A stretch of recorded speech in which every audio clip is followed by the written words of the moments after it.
Hartlike goeienaand ook aan elkeen wat nou elektronies by ons aandiens aansluit. Mag ons vanaand ook, wanneer ons verder lees uit Esegiel, hoor wat God deur sy woord vir ons elkeen wil sê. En mag dit ons toerus om hom met toewyding en oorgawe te dien. Kom ons word nou stil voor die Here, dan bid ons saam. Almagtige God en Hemelse Vader,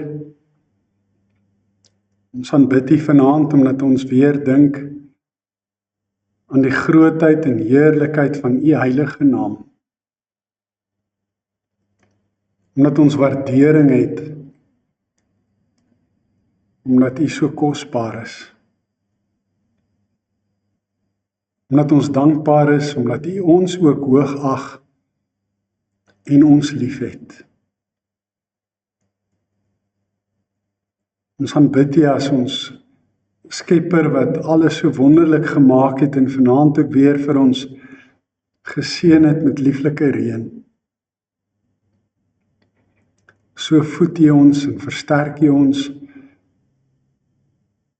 maar ook plante en diere. U genade is so onbeskryflik groot. U laat dit reën oor die goeies en die getroues, maar ook oor hulle wat aan U ongehoorsaam is. U goedheid en U guns is onbeskryflik groot, Here. En daarom aanbid ons U as ons koning, ons verlosser en ons saligmaker. En ons bid dat U verheerlik sal word in alles wat ons doen. Dink en ook sê. Ons wil hierdie erediens aan U opdra en bid dat U deur die woord en gees met ons sal praat en dat ons duidelik sal hoor wat U vir ons wil sê. In Jesus se naam. Amen.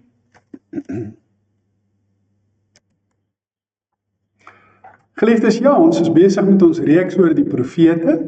Ons het gepraat oor Abraham, Aaron, Miriam, Moses, Samuel, Nathan, Agia, die man van God uit Juda, die ou profeet, Jehu, Elia, Elisa en dan profete ook in die algemeen. En ek wil hê jy moet daarop let dat Miriam ook 'n profeet genoem word, alhoewel sy 'n vrou was. Sy was die suster van Moses. En daar was dus vroue wat ook die woord verkondig het en wat God ook geroep het om sy woord te verkondig. Ons praat van profetesse. En so is daar nou weer in die laaste tyd baie gesprekke rondom vroue predikante en dit is iets wat baie keer gemis word, dat daar ook profete in die Ou Testament en ook in die Nuwe Testament is wat vroulik was. En dan is ons nou besig met die groot profete, Jesaja, Jeremia en dan nou spesifiek Esegiel. En nog meer spesifiek, ons trek by hoofstuk 18 en ons gaan die opskrif lees. Dit is die mens wat sondig, wat sal sterf. En dis waaroor hier die hele hoofstuk gaan. Ons gaan nie die hele hoofstuk saam lees, soos ek al in die verlede gesê het, is nie meer as welkom om die hele hoofstuk by die huis deur te lees, en ek sal dit ook baie sterk aanbeveel. Ons gaan die hele hoofstuk bespreek, en ons gaan net so 'n paar verse saam lees. Die woord van die Here het tot my gekom. En dis weer 'n tipiese profetiese uitspraak, wanneer die profeet hoor dat God met hom praat. Dan praat God deur die profeet met die volk en hy vra vir hulle: waarom gebruik julle in die land Israel hierdie spreekwoord? Die vaders eet groen druiwe en dan word die kinders se tande stomp. Nou vir ons wat Afrikaans praat, is hierdie idioom en spreekwoord vreemd. Ons weet nie regtig wat dit beteken nie en daarom moet ons nou verder lees om agter te kom wat dit beteken. So seker as ek leef, sê die Here my God, julle sal nie meer die spreekwoord in Israel gebruik nie. Al die mense behoort aan my. Vaders en kinders is myne. En omdat almal aan God behoort, kan hy mos doen wat hy wil, want hy is God. Dit is die mens wat sondig, wat sal sterf. Wie wil leef volgens my wil, sal reg laat geskied en reg doen. En dan volg daar 'n hele lang lys van al die goed wat nou volgens die wil van die Here is en wat reg is en soos wat hy graag wil hê hulle moet optree. In kort kom dit maar neer en ooreen met die 10 gebooie, maar ook met van die ander reëls en riglyne wat hulle gekry het in Levitikus, Numeri, Deuteronomium en so meer. En dan spring ons na vers 20. Die mens wat sondig sal sterwe. 'n Seun sal nie die straf op sy pa se sonde dra nie, en 'n pa sal nie die straf op sy seun se sonde dra nie. Wie leef volgens my wil, sal die vrugte daarvan pluk. Wie goddeloos is, sal die straf daarvoor dra. Maar die goddelose wat hom van al sy sondes bekeer, al my voorskrifte nakom, reg laat geskied en reg doen, sal bly lewe. Hy sal nie sterwe nie. Nie een van sy oortredings wat hy begaan het, sal teen hom gehou word nie. Hy sal bly lewe op grond van die reg wat hy doen. Dit is beslis nie my wil dat die goddelose moet sterf nie, sê die Here my God. Dit is my wil dat hy hom moet bekeer van sy verkeerde dade en dat hy bly lewe. Tot sover ons skrifgedeelte vanaand. Kom ons kyk nou, wat gaan alles in hierdie hoofstuk aan en wat beteken hierdie spreekwoord, hierdie idioom wat vir ons so vreemd klink. Ek herinner jy aan hoofstuk 15 waar ons die metafoor van die wingerdhout teëgekom het, waar God sê, omdat die volk goddeloos geword het, is hulle niks meer werd nie, hulle is soos wingerdhout, jy kan niks daarmee doen nie, jy kan dit net verbrand, dit geen nut en waarde meer. En dan in hoofstuk 16 het ons gehoor van die volk so oneerbare gedrag, hoe hulle afgodery beoefen het, en hoe dat hulle in die vrugbaarheidskultusse betrokke geraak het, en hoe dat God sy volk vergelyk met 'n bruid wat getroud is met 'n bruidegom, maar wat letterlik en figuurlik ontrou is aan haar bruidegom. En daar word groot woorde in hoofstuk 16 gebruik wat 'n mens amper nie dink in die Bybel sal staan nie, maar dit staan daar. En dan in hoofstuk 17 gebruik God 'n fabel, 'n gelykenis in die vorm van 'n gedig. Dit gaan oor arende en bome en daardeur praat God met sy volk deur Esegiel. En dan in hoofstuk 18, dis nou waar ons vanaand is daar dan nou hierdie spreekwoord wat deur Israel gebruik is. En hierdie spreekwoord word nou aangespreek. Dit gaan spesifiek daaroor dat God sê, dit gaan nie meer langer 'n spreekwoord wees nie, want ek gaan nou regstel hierdie verkeerde redenasie van julle. En so verkeerde redenasie noem ons 'n drogredenasie. 'n Drogredenasie is om verkeerd oor iets te redeneer en te dink. Nou hoe lui die spreekwoord? Die spreekwoord lui, die vaders eet groen druiwe en dan word die kinders se tande stomp. Nou wat presies sal dit nou beteken? Die volk is in ballingskap. Onthou julle, Esegiel het moes daar by hulle gaan sit. Vir 7 dae lank moes hy net sit, hy moes niks sê nie, hy moes net waarneem. En dan moes hy begin praat, God het toe deur hom begin praat. Maar hulle is in ballingskap. En terwyl hulle nou in ballingskap is, voel hulle dis onregverdig dat hulle daar moet wees. Onthou, hulle is nou al 'n volgende generasie, want hulle was vir 70 jaar in ballingskap. Daar's van die mense wat daar gebore is in ballingskap. Hulle is nie in Israel gebore nie, hulle is in Babylonië gebore. En nou voel hulle sit hier in ballingskap, hulle is nou slawe van hierdie Babyloniërs, en is onregverdig, want hulle het niks verkeerd gedoen nie, voel hulle. Hulle voorouers het God se wil oortree. Hulle voorouers het die afgode gedien en die vrugbaarheidskultusse beoefen. Hulle het oortree en sonde gedoen. En nou moet ons die straf daarvoor dra. En dis wat hierdie spreekwoord beteken. Ons tande word stomp, met ander woorde, ons kry swaar. En hoekom kry ons swaar? Want ons voorouers het oortree. In plaas daarvan om te wag dat die druiwe ryp word, het hulle die druiwe geëet terwyl dit nog groen was. Dit voel vir hulle asof hulle gestraf word vir iets wat hulle nie gedoen het nie.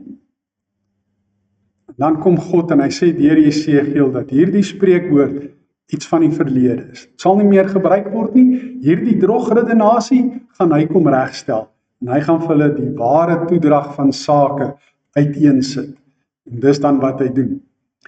God motiveer sy standpunt vanuit die vertrekpunt dat almal aan hom behoort. En dit lees ons in Psalm 24 vers 1. Die aarde, die wat daarop woon, die hele wêreld, alles behoort aan die Here. So alles is sy eiendom. En omdat alles God se eiendom is, kan hy eintlik maar met sy eiendom maak wat hy wil. En ons kan nie vir hom sê hy tree onregverdig op teenoor ons as dit vir ons so voel en as ons so dink nie. Want God is nooit onregverdig. God tree altyd regverdig op. Hy beklemtoon dat dit die mens wat sondig is wat sal sterwe, omdat hulle sonde gedoen het.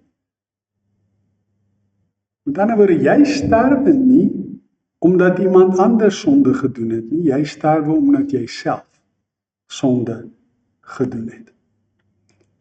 Maar wie volgens God se wil leef, sal reg laat geskied en hulle sal reg doen. Hulle sal doen wat God se wil is. En dan die lang lys van goed wat ek net nou van gepraat het, wat ons nie uit die Bybel uit gelees het nie, gaan ek nou vir julle noem. Dit sluit in, daar's geen deelname aan afgoderry en offermaaltye ter ere van die afgode nie. Daar word ook nie hulp gesoek by afgode nie. Dis mos nou die oortreding van die eerste 2 gebooie, en dis hoekom ek gesê het, daar is ooreenstemminge met die 10 gebooie. Nie oorspel pleeg nie. Die gebod wat sê, jy mag nie egbreek pleeg nie, die 7de gebod. Jy mag ook nie aan 'n vrou raak wat onrein is nie. Nou daarin die reinigingswette en voorskrifte van Levitikus word gesê, wanneer 'n vrou menstrueer is sy onrein, en dan mag jy nie aan haar raak nie. Dis waaroor dit ook hier gaan. Niemand verdruk nie. Met ander woorde, jy moet jou naaste lief hê soos jouself. Jy mag hulle nie onregverdig behandel nie, of hulle onderdruk nie. As jy iets gepand het, dan moet jy dit teruggee. Niemand beroof nie. Jy mag nie steel nie. Die 8ste gebod, kos gee vir hongeriges, klere gee vir wie nie het nie, nie geld op rente uitleen nie. Dis een van die goed ook weer in Levitikus, waar God vir sy volk sê, hulle mag nie geld teen rente uitleen nie, en hulle mag ook nie woekerwins maak nie. Hulle moet hulle weerhou van onreg, hulle moet altyd reg laat geskied. Geregtigheid is vir God belangrik, en hy moet regverdig wees, en hy wil hê ons moet ook regverdig wees. So al God se voorskrifte moet getrou nagekom word. En as 'n mens dit dan nou doen, hoekom sal God jou dan nou straf? Hoekom sal jy dan nou sterwe? Omdat so iemand volgens God se wil lewe, sal hy bly lewe, sê Jesegiel. Maar nou kan hierdie gehoorsame pa, wat alles gedoen het wat reg is en gelewe het soos wat die Here dit wil, 'n ongehoorsame seun hê. Jesegiel noem hom 'n wille seun. So regte kattekwaad aanvanger, maar op 'n lelike manier. Hy pleeg selfs moord. En dan doen hy hierdie sondes wat ons nou opgenoem het, terwyl sy pa dit nie gedoen het nie. Wat gebeur nou met daai seun van hierdie gehoorsame pa? Gaan sy pa se gehoorsaamheid hom red? So 'n seun, sê God deur Jesegiel, sal nie bly lewe nie. Hy het afskuwelike dinge gedoen. Hy verdien die dood. En die loon van die sonde, lees ons ook in die Bybel, is die dood. Maar dan kan so 'n seun wat nou so wille ouetjie was, wat moord gepleeg het en al hierdie oortredinge begaan het, hy kan op sy beurt weer 'n seun hê wat meer is soos wat sy oupa was. Hy sien wat sy pa doen en hy besluit maar hy wil nie so sy pa ook sonde doen nie. Hy wil God dien. Hy wil aan God gehoorsaam wees. Gaan hy nou gestraf word omdat sy pa so wille seun was en so verkeerd opgetree het? Nee. So 'n gehoorsame seun sal lewe, sê die Here. Hy sal nie sterf oor sy pa se sonde nie, maar sy pa sal sterf oor sy eie sonde. Die gehoorsame seun kan nie die straf op sy pa se sonde dra nie en 'n pa sal nie die straf op sy seun se sonde dra nie. Ons sien dus dat God altyd almal regverdig behandel en regverdig optree. Wie volgens God se wil lewe, sal die vrugte daarvan pluk, het ons gelees. Maar die goddeloses, hulle sal die straf vir hulle goddeloosheid dra. Wanneer 'n goddelose mens tot bekering kom en weer gehoorsaam word aan God, dan sal hy bly lewe. Hy sal nie sterwe nie, sê die Here vir die volk by monde van Esegiel. Geen oortreding sal teen hom gehou word nie, want hy word deur God vergewe. Hoekom word hy vergewe? Hy het tot bekering gekom. Hy het met berou sy sonde bely. Hy het vir die Here om vergifnis gevra. Hy het die Here se vergifnis aanvaar en dit sy eie gemaak en vrede gemaak met God en met homself en met sy naaste en hy het sy sonde laat staan. Hy dien nou die Here. Hy leef nou soos God wil. Waarom sal hy dan nou gestraf word? Nee, hy sal God se genade ervaar en beleef. Hy sal bly lewe omdat hy die regte ding gedoen het. En die regte ding was om tot bekering te kom. En dan sê God, dit is beslis nie sy wil dat die goddelose moet sterf. God wil nie graag hê dat enige iemand moet sterf. Nie eers die goddelose nie. Hy wil graag hê dat almal tot bekering moet kom. Dis God se wil dat ook die goddelose hom moet bekeer van sy verkeerde dade, sodat hy kan bly lewe. Dis wat God graag wil hê. Nou, ons het al in die verlede ook daaroor gepraat, dat niemand altyd alles kry wat hulle graag wil hê nie. Nie eers God nie. Indien dit so was, dat God alles gekry het soos wat hy dit graag wil hê, was ons nie mense nie. Dan was ons stokke en blokke. Dan was ons pionne op 'n skaakbord wat hy rondgeskuif het na willekeur. Dan het ons nie 'n vrye keuse gehad. Dan het ons nie die ruimte gehad om self ook te kan kies en ons eie verstand te kan gebruik en mens te kan wees nie. Dan was ons vooraf geprogrammeerde robotte en ek wil sommer by sê sonder kunsmatige intelligensie. Dis juis omdat ons volledig mens is en God ons juis gemaak het om self te kan kies, self te kan besluit en 'n vrye wil te kan hê, dat God nie altyd alles kry soos hy dit graag wil hê. En ons weet, God gee ook nie altyd alles vir ons soos ons dit graag wil hê nie, want dit sou bederf wees. En soos ek reeds gesê het, as 'n mens iets bederf, dan word dit vrot. Ouers wat hulle kinders bederf, gaan vir die res van hulle lewe met daai kinders sukkel. Liefde en bederf is nie dieselfde ding nie. Liefde is om partykeer ook nee te sê. Al wil jou kind hoe graag iets hê. As 'n 3-jarige seentjie vir sy pa kom vra, pa gee asseblief vir my 'n haalgeweer. As sy pa hom liefhet, sal sy pa vir hom sê, nee my kind. Dalk as jy 18 is, kan ons weer daaroor praat. Maar ek gaan nie as jy 3 jaar oud is vir jou haalgeweer gee nie. Net so gee God nie iets vir ons, waarvoor ons nog nie gereed is en waarvoor die tyd nog nie ryp is nie. Al wil ons dit ook hoe graag hê.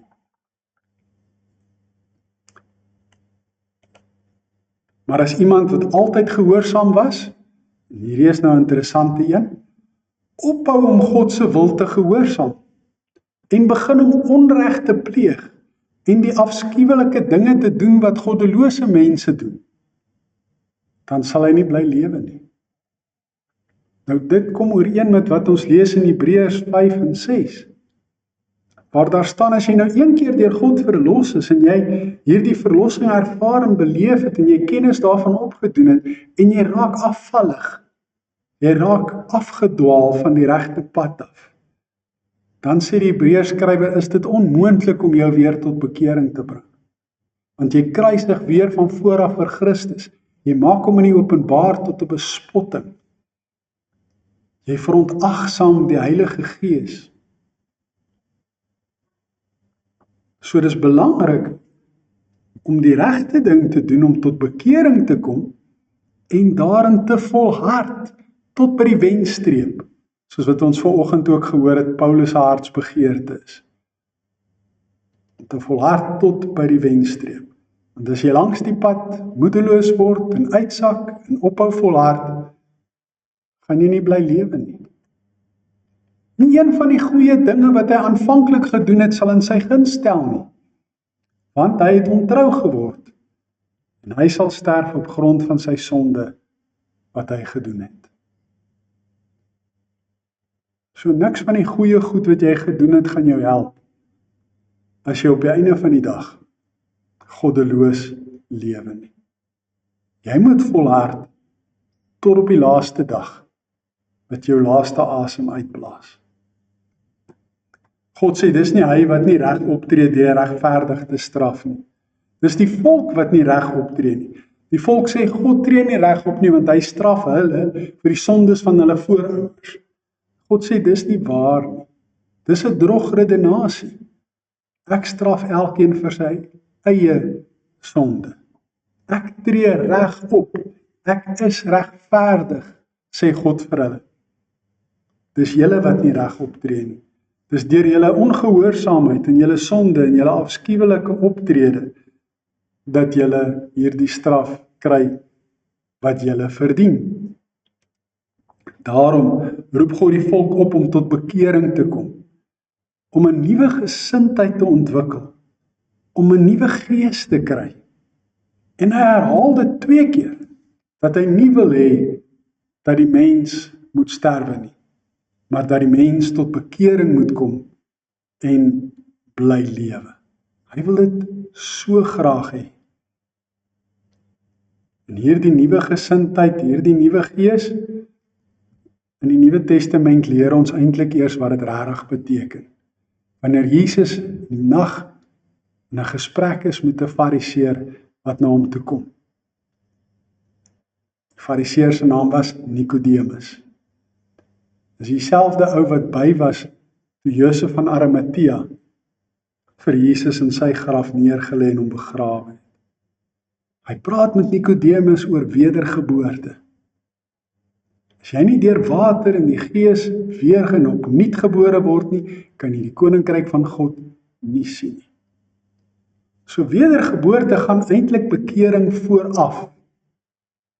Dis God wat deur sy Heilige Gees aan jou wedergeboorte skenk, 'n nuwe gesindheid, 'n nuwe gees. En omdat hy dit vir jou gegee het, kom jy tot bekering. So wedergeboorte doen God, bekering doen ons, met God se hulp en met sy krag.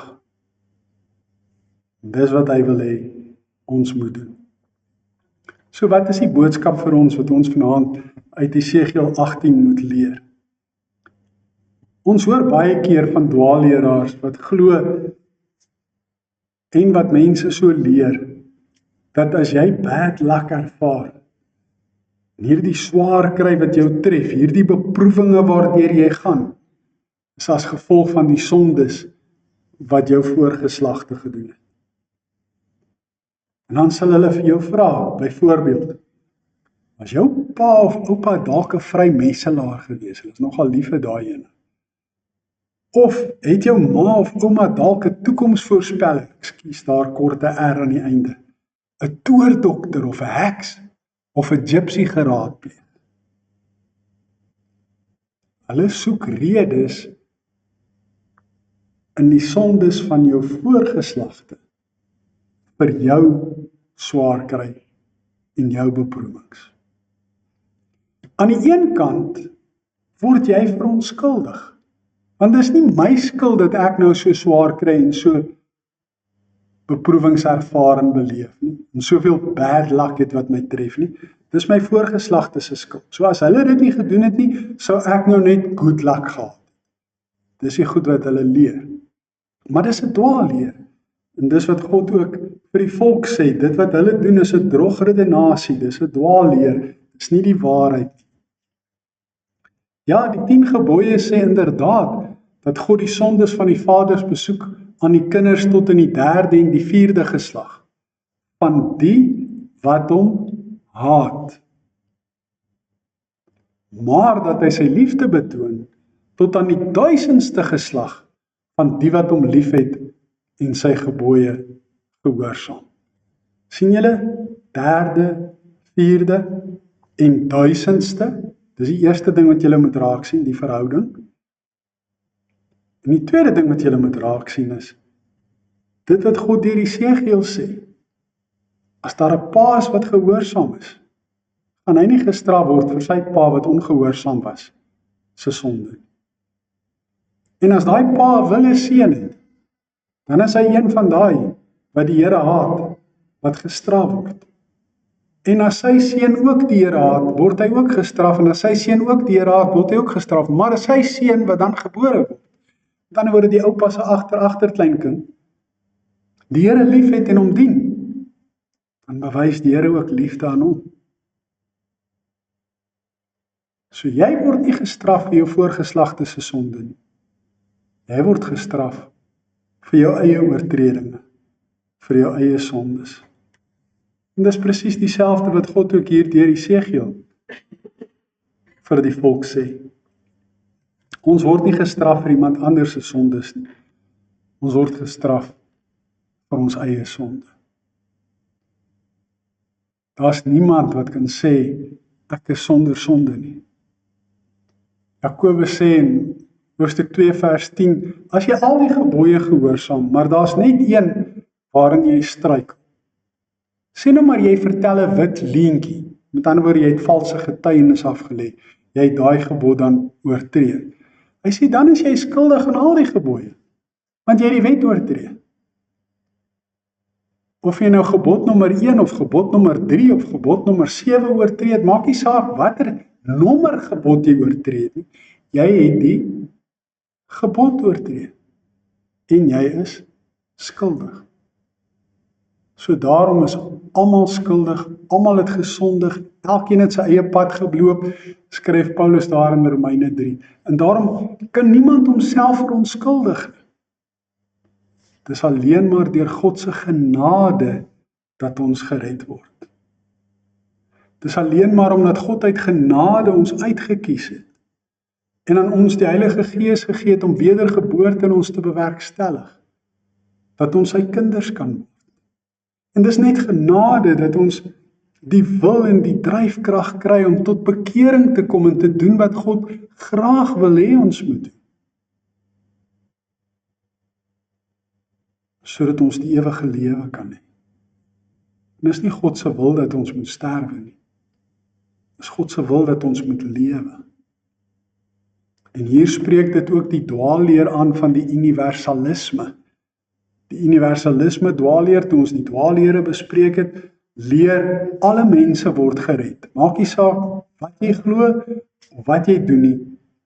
Alle mense word gered, want God se genade en sy liefde is so groot. Dit cover alles.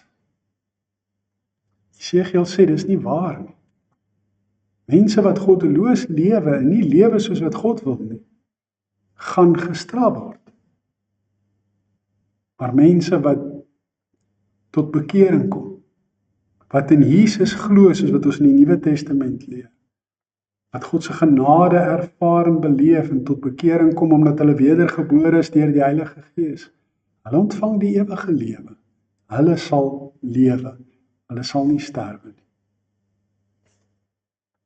So moenie dink dat jy gestraf word vir jou voorgeslagte se oortredinge nie, want dis nie waar nie. Bad luck, swaar kry en beproewings in die algemeen het 'n doel om ons geloof te toets. Dis waaroor beproewinge gaan. Dis nie om ons te straf vir voorouers se oortredinge nie. So as sê ons dit kom in 3. As daai 3 dinge jou nou tref, die een op die ander. Dit kan wees oor 'n spesifieke sonde wat jy gedoen het, of dit is oor sonde in die algemeen wat jy gedoen het. Nie noodwendig 'n spesifieke een. Maar dis nie jou voorouers se skuld. Dis jou eie skuld.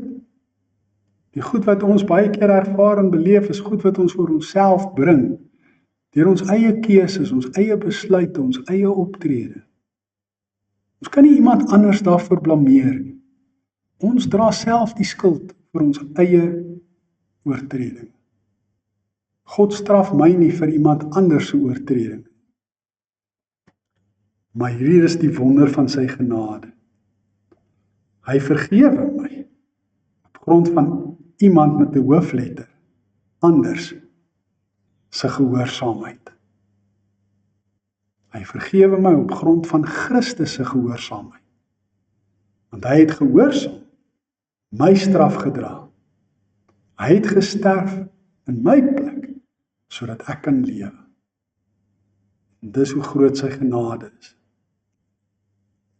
Dis vir God baie belangrik, dat ons moet hoor dat hy nie graag wil straf nie, maar dat hy graag wil vergewe, graag die ewige lewe wil skenk. Maar daar's 'n voorwaarde. Ons moet in Jesus glo. Ons moet tot bekering kom. En om dit te kan doen, moet ons wedergebore wees.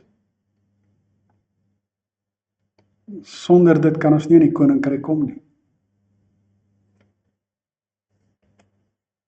Deur Jesus Christus se verlossingswerk aan die kruis, en deur ons geloof in hom, soos ons ook vanoggend gehoor het, Paulus sê al wat hy wens is om Christus te ken, red God ons uit genade.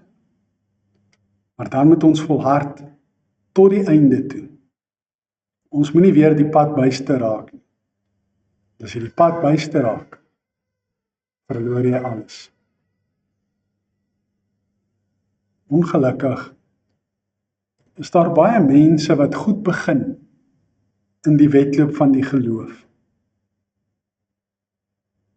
Hulle kom tot bekering, hulle word lidmate van die kerk, hulle woon getrou die eredienste by, hulle skakel in by al die kerklike aksies en projekte, word selfs kerkraadslede, ouderlinge, diakens, maar met verloop van tyd, om verskeie redes, raak hulle die pad byster, raak hulle afvallig, raak hulle weg, en ongelukkig verloor hulle dan alles. Mag God se genade vir ons groot en genoeg wees, dat ons nie van die is, soos wat die Hebreërskrywer ook sê, wat afvallig raak nie, maar dat ons van die is wat volhard tot die einde toe. In Hebreërs 10 vers 36 sê, wie tot die einde toe volhard, sal gered word. Mag God se genade vir ons genoeg wees. Amen. Kom ons bid saam. Hemelse Vader, ons is tog so geneig om al ewige sondebok te wil soek wanneer dinge skeefloop. En ons is meer nog geneig om iemand anders te wil blameer vir die dinge wat in ons lewe skeefloop. Terwyl dit eintlik maar meeste van die tyd ons eie skuld is. En daarom, Here, moet ons vanaand kom bely dat ons so maklik ander blameer, terwyl ons eintlik onsself moet blameer. Dankie dat dit U wil is, dat ons nie moet sterwe nie, maar dat ons tot bekering moet kom en moet lewe. Daarom wil ons vanaand vra, Here, kom werk deur die Heilige Gees in ons, gee vir ons hierdie nuwe gesindheid en hierdie nuwe gees waarvan Jesegiel praat, sodat ons die gewilligheid